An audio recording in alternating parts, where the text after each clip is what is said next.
Cette présente cérémonie revêt une triple symbolique.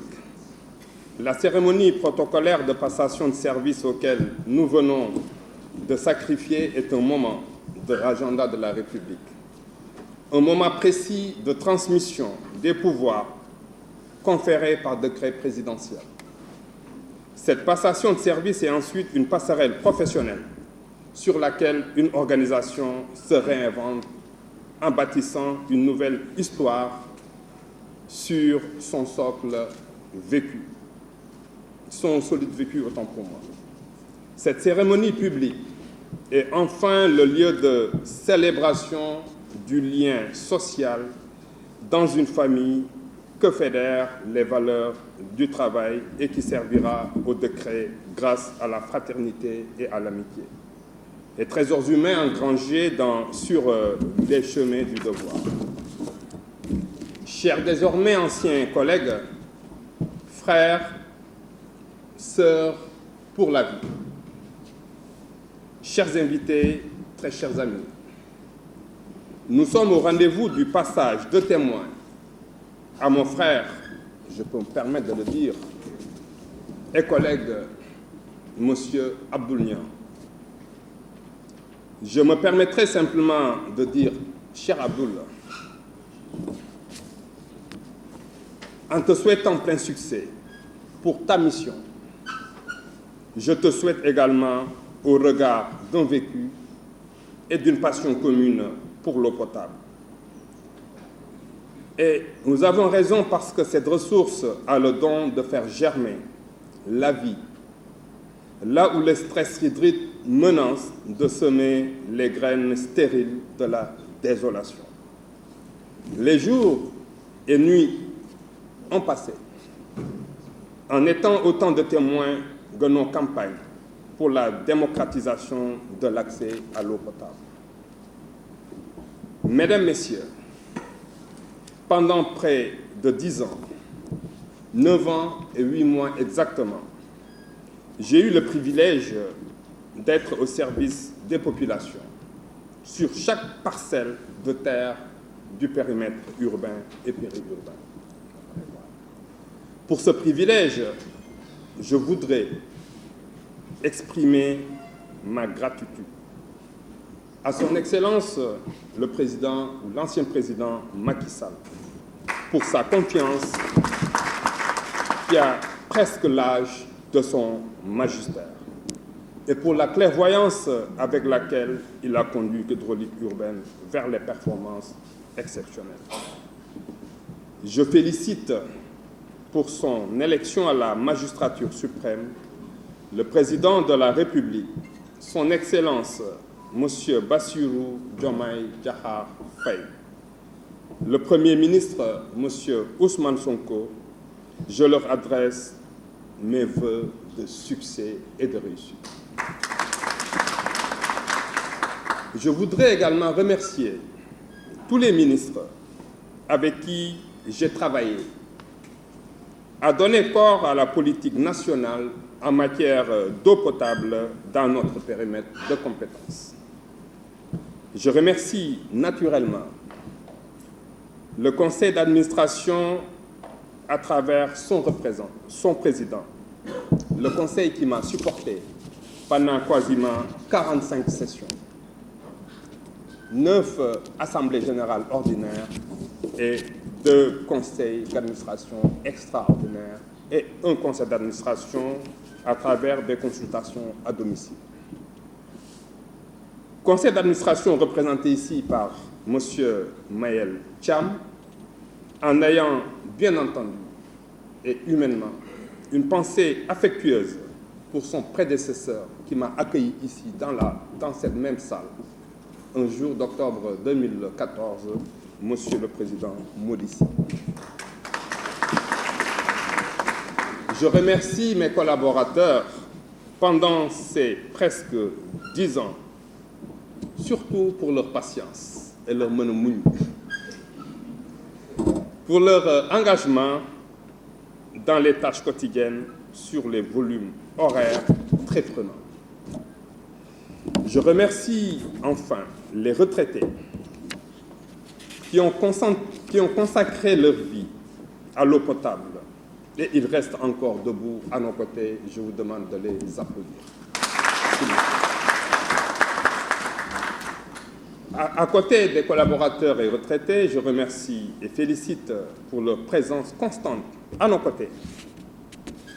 Je voudrais également remercier nos compagnons de chantier, les autorités administratives et territoriales, les gouverneurs, préfets, sous-préfets, les maires, les associations de consommateurs, mention spéciale à vous, les délégués conseillers de quartier, la société civile, les Bayenogor, la presse. Je disais souvent à M. Fall Habib, le directeur de la communication, que rien que la presse sénégalaise peut écrire l'histoire de l'hydraulique au Sénégal. Nous avons été partout, à tout moment, période grise comme période de gloire sur le terrain ensemble. Je pense, en toute modestie, en toute humilité, avoir rempli ma mission aux côtés de ces républicains fondamentaux au service de mes concitoyens. Mon legs social, mon éducation civique m'ont préparé à ce sacerdoce. Pour cela, j'ai une pensée pieuse pour mes parents, bien entendu, qu'Allah leur réserve le paradis. J'essaie sans relâche de transmettre les bienfaits de cette constante dans l'effort au prix d'absence répétitive du nid familial ou de véritables heures supplémentaires à domicile. Pour cela, je voudrais, à travers vous, rendre un hommage appuyé, voire même très appuyé, et un hommage vraiment que j'aurais du mal à qualifier, à ma très chère épouse et moitié, mon amie Mariam Nador Fall, présent. Mes enfants, naturellement, à tous mes parents, mes proches, pour avoir accompagné mes jours surbookés, ainsi que mes nuits blanches, au service de l'eau potable. Vous m'avez donné un trésor de courage inestimable. Chers ex-collaborateurs, mes frères, sœurs de toujours, distingués invités, mon éthique du travail et ma foi en l'intérêt général ont éclairé ma longue marche contre les disparités en matière d'eau potable. J'avais une large page d'histoire que je devais tenter d'écrire. Nouvelle, cette page, parce qu'il fallait aller au-delà des belles réalisations qui ont été les usines de Ndi, KMS 1, KMS 2, les schémas directeurs et d'autres biens fleurons de l'écosystème hydraulique qui ont été signés par nos vaillants, doyens, anciens directeurs généraux. Je vois M. Aladidien, le doyen Grand Babacar. Je vois également Cherfal, Amadou Ndiaye, mon parent et cousin Samb. J'ai eu également le coup de fil de Mme Antasek et d'autres directeurs généraux. Et nous vous devons vraiment des remerciements sous votre applaudissement aussi. Vous avez répété le même exercice lorsqu'on inaugurait le projet KMS3. Vous n'avez pas hésité à vous déplacer jusqu'au niveau de Dr Mamassa. Merci Abdoul Gaba Panséal. Écrire cette nouvelle page a été, loin d'être une tâche facile. Le prix de l'eau ne générait pas assez de ressources financières en retour. La capacité d'endettement était encore très limitée, compromettant la capacité d'investissement. Et la demande n'attendait pas. Un mot hantait les jours et les nuits des consommateurs, le déficit. Pour ceux qui ne connaissent pas, c'est le manque d'eau. Il a fallu agir sans attendre, car le temps de la République est surtout le temps de l'action. Il ne fallait surtout pas que le secteur et ses solutions marchent alors que l'horloge de la demande court.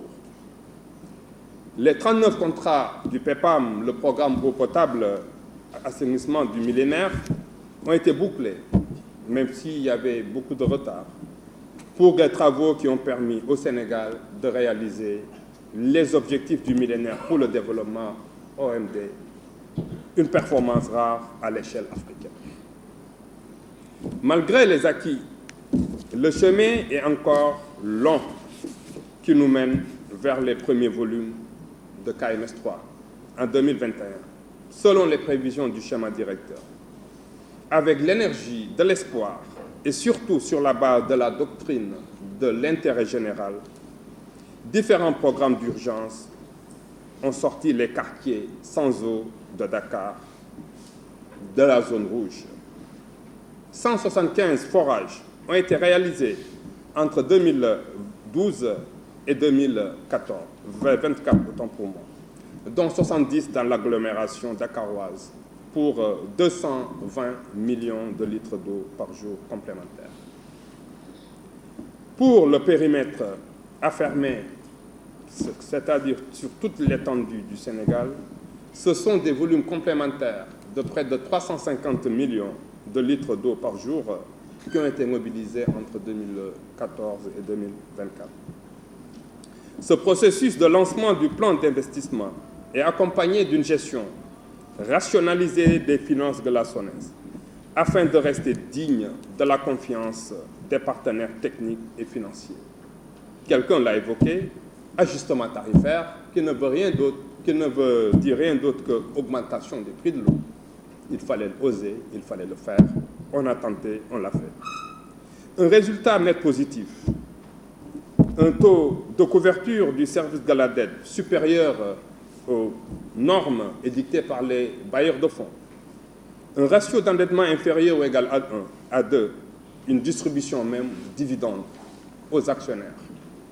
Je pense que ça fait la 3e ou 4e année consécutive où la SONES distribue des dividendes à coups de milliards à ses actionnaires. Cette confiance des bailleurs s'est traduite par la signature, coup sur coup, de toutes les conventions de financement de KMS 3 et de l'usine de Guessalman Godmer en 2016 pour respectivement 284 milliards de francs CFA et 137 milliards à travers différents partenaires. La Banque islamique de développement qui faisait son entrée, son baptême de feu dans l'hydraulique urbaine, la Banque africaine de développement, l'Agence française de développement, la Banque européenne d'investissement qui nous a gratifié de son plafond d'intervention, la Banque mondiale et surtout la JICA, la coopération japonaise, qui pour la première fois accordait un concours remboursable à l'État du Sénégal, soit au total près de 400 milliards de francs CFA mobilisés en 2016. C'est un nouveau départ après le retard d'investissement, survenu après le dernier ouvrage structurant de 1998, les usines de Komamassa 1 et 2, financées à hauteur de 115 milliards, par le projet sectoriel eau, le PSE, dont M. le secrétaire général parlait tout à l'heure, et les 2 phases qui en ont suivi. Les différents travaux réalisés dans le cadre de ce programme d'investissement resteront un miroir de nos efforts pour procurer du bonheur à nos compatriotes. Mesdames et messieurs, les fruits de ces efforts et l'impact social très appréciable de la phase 1 du projet KMS 3, dont M. Abdounian, ici présent, a été le coordonnateur. À Dakar et ses zones d'extension, Thiès, et pour la première fois de l'histoire du Sénégal, la petite côte allant de Mbour à Joal est alimentée par les eaux du lac de Guerre. L'accélérateur de débit d'eau potable de Mekhe 2 améliore ainsi les volumes d'eau mobilisés avec l'objectif d'épuiser le plein potentiel de 200 millions de litres d'eau complémentaire par jour. La finalisation de la composante distribution avec les premiers châteaux d'eau à Rufisque.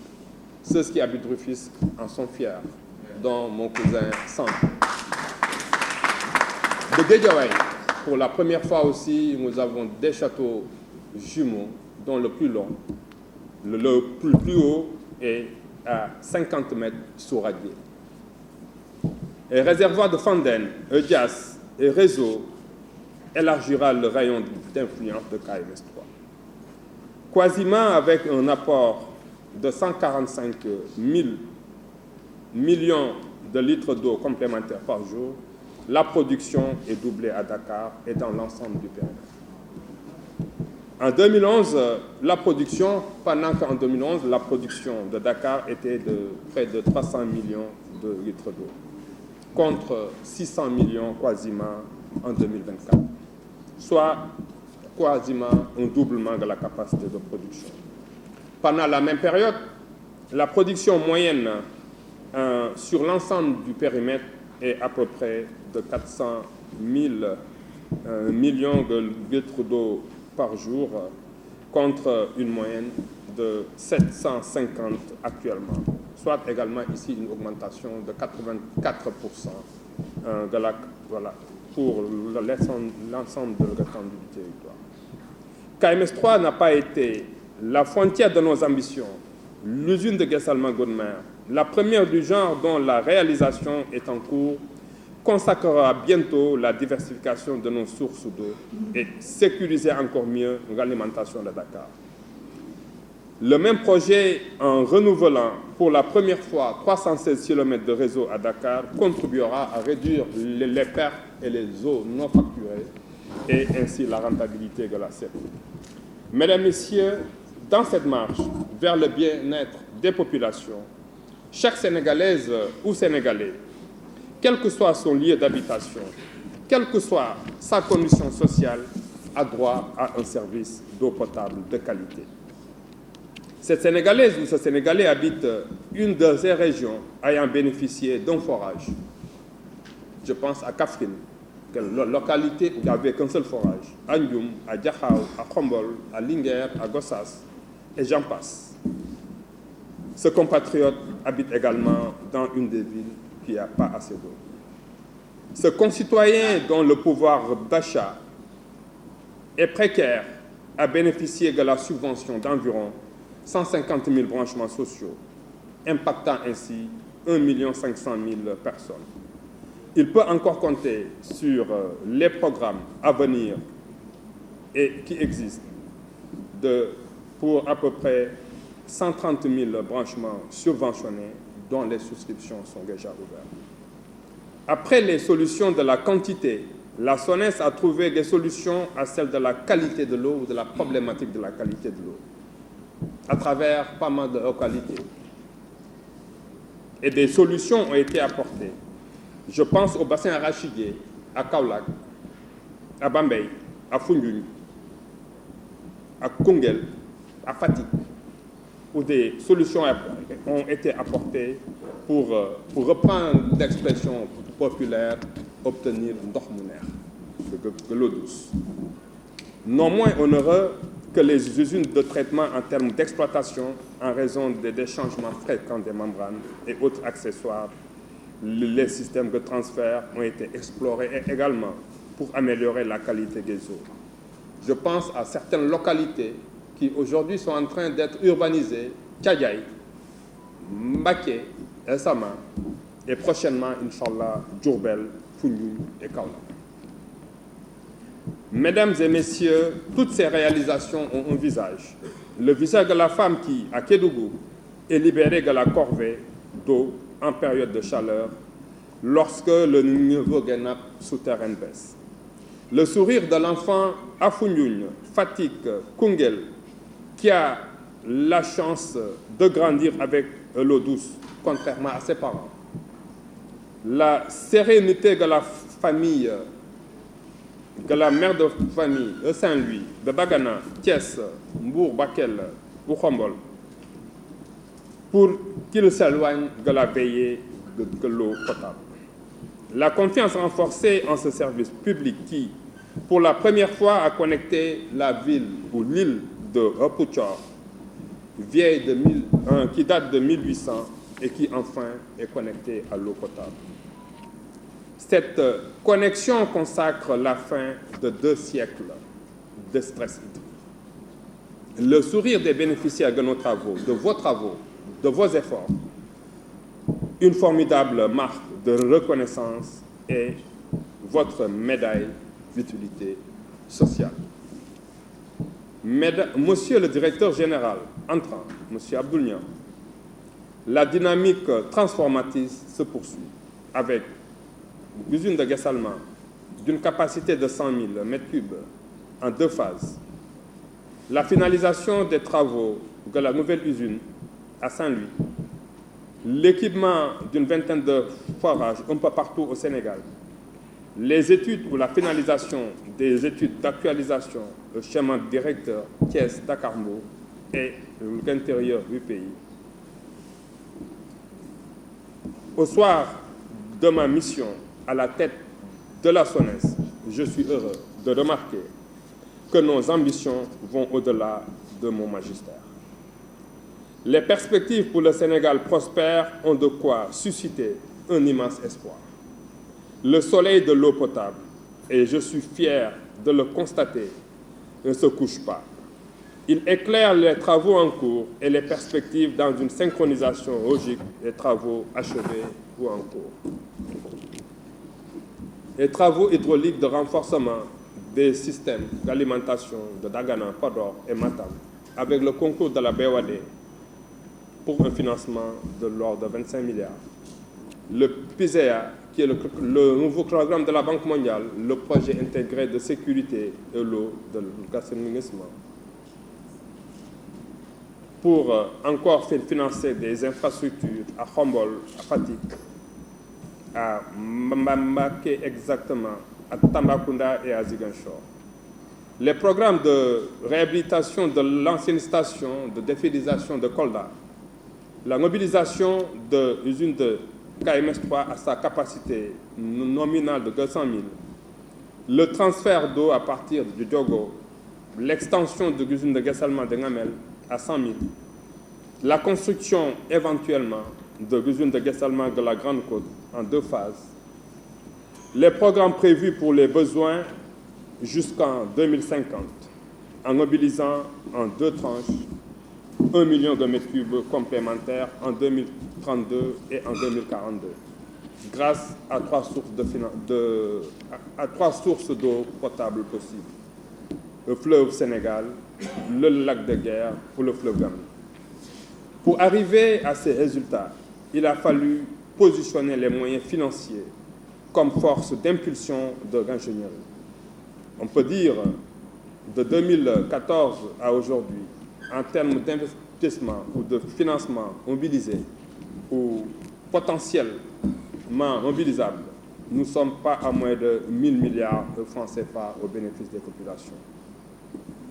Peuvent également s'ajouter à ces financements les projets qui ont été financés par la SONES sur fonds propres et ceux à venir à travers les partenaires tels que la Banque mondiale. Chers collaborateurs, chers frères, chères sœurs de toujours, ensemble avec les partenaires sociaux que je remercie au passage, nous avons fait du chemin. Nous avons versé notre sueur sur les chemins, les chantiers hydrauliques pour entendre le soulagement de nos compatriotes jusqu'à l'eau jaillir. De tels efforts, je l'ai toujours pensé, méritent une très grande reconnaissance en termes de bilan social. La récompense a été une tentative de vous installer dans le bien-être, chers collaborateurs. Le bien-être au travail, c'est une augmentation généralisée des salaires le 1er janvier 2017 et le 1er janvier 2023. Une deuxième revalorisation à travers le relèvement de l'indemnité de logement dans un contexte fortement marqué par l'inflation généralisée par la Covid. Le bien-être au travail, c'est le nouveau régime de retraite complémentaire qui double les capitaux garantis aux cadres, aux agents de maîtrise et aux employés, toutes les catégories socio-professionnelles. Le bien-être au travail, c'est le passage de la subvention de la coopérative d'habitat et de construction de 5 millions à 25 millions de francs CFA par an, dans un premier temps, puis à 35 millions par an, ce qui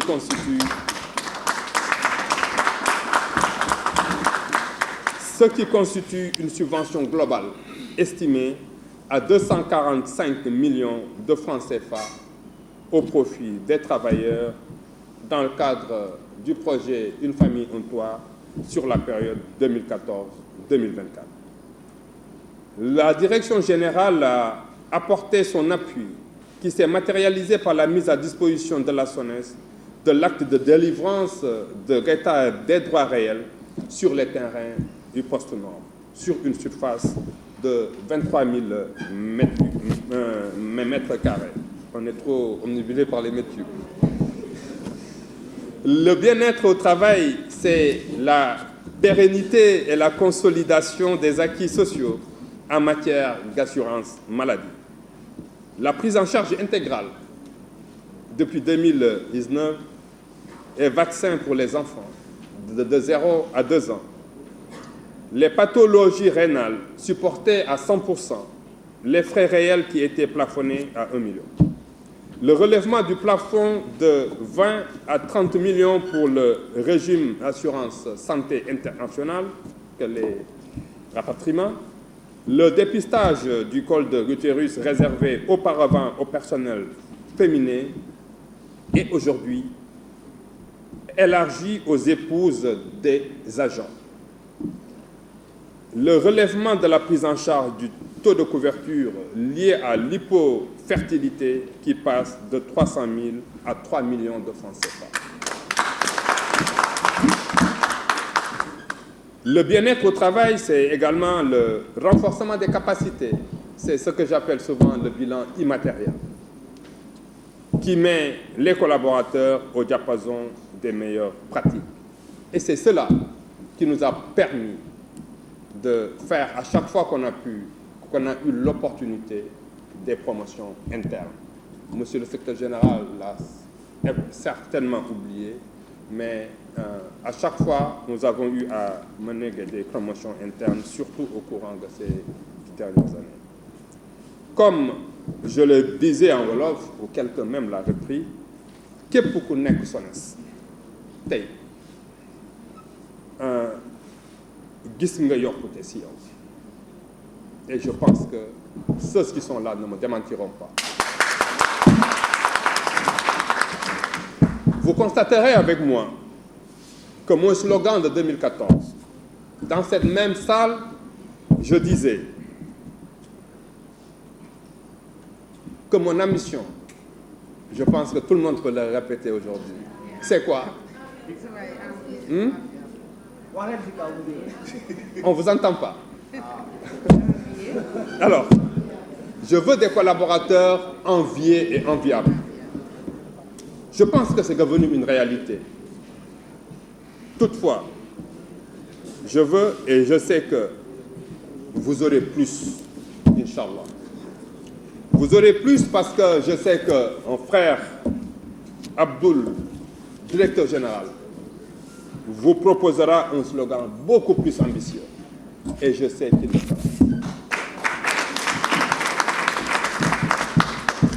À côté de ce bilan social, chers collègues, notre histoire commune est avant tout humaine, avant d'être technique. C'est l'histoire de passage également de l'ancien régime d'affermage, ça veut dire la réforme de seconde génération que nous avons eu à mener ensemble de bout en bout. C'est ce qui nous a fait passer de la SDE, que je félicite également pour le travail réalisé entre 1996 et au 31 décembre 1999, et la CNOIC que j'encourage à poursuivre également ses performances. Et à travers cela, je remercie tous les collaborateurs qui ont été impliqués dans ce dossier, qui n'était pas un dossier très facile. La transition de la SDE à la CNO. Et je pense que ça a été aujourd'hui une réussite totale pour une mission que beaucoup avaient décrétée impossible. Ces 6 dernières années, nous avons également eu pas mal d'acquis au niveau financier, au niveau de la rentabilité également. Plus la marche est difficile, mieux j'apprécie la somme de nos efforts qui ont maintenu ensemble vers un objectif de réponse aux besoins des populations. La forte inflation sur les prix des intrants liés à l'exploitation et à la distribution s'est également traduit par une augmentation très importante du prix exploitant. Le prix patrimoine également a baissé, mais malgré tout, nous avons pu maintenir le cap. La trésorerie a continué à être positive, passant de 9 milliards, dont 740 millions en DAT à mon entrée en 2014 à 36 milliards aujourd'hui.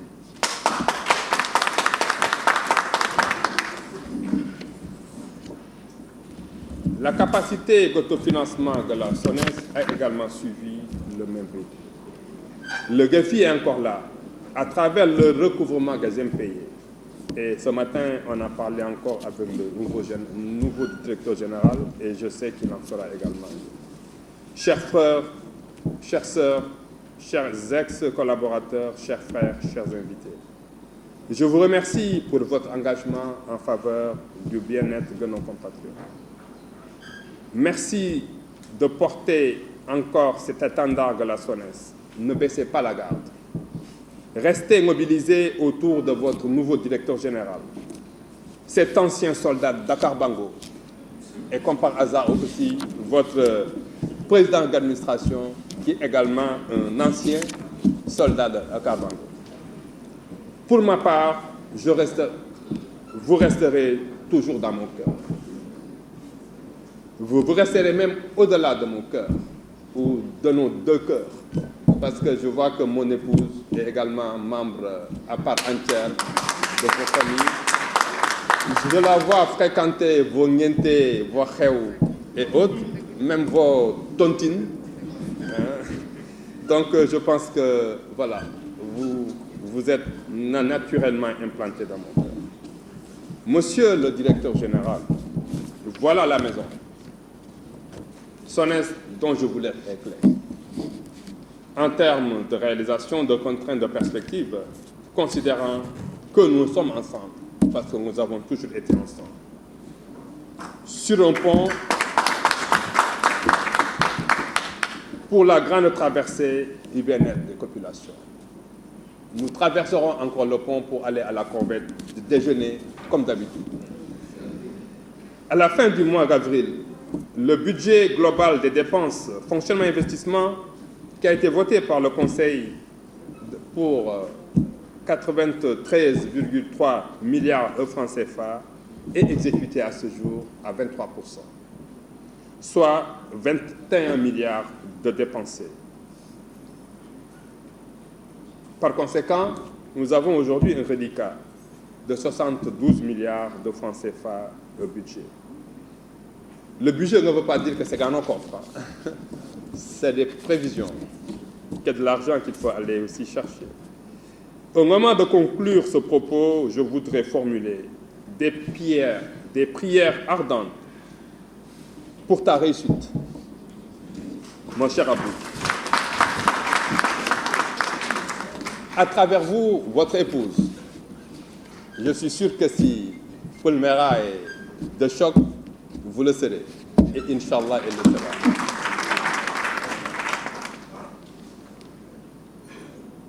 J'ai appris à servir cette maison, SONES, que tu as aussi toujours servi. J'y ai posé mes premiers actes qui ont donné le sourire à beaucoup de nos compatriotes. Je partage d'ailleurs avec toi beaucoup de pages de cette histoire.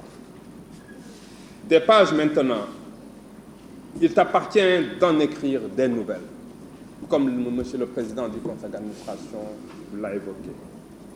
Je te souhaite bonne chance. Je te souhaite, Abdoul, plein succès. Et je sais que le défi sera relevé au profit de nos concitoyens. Je vous remercie.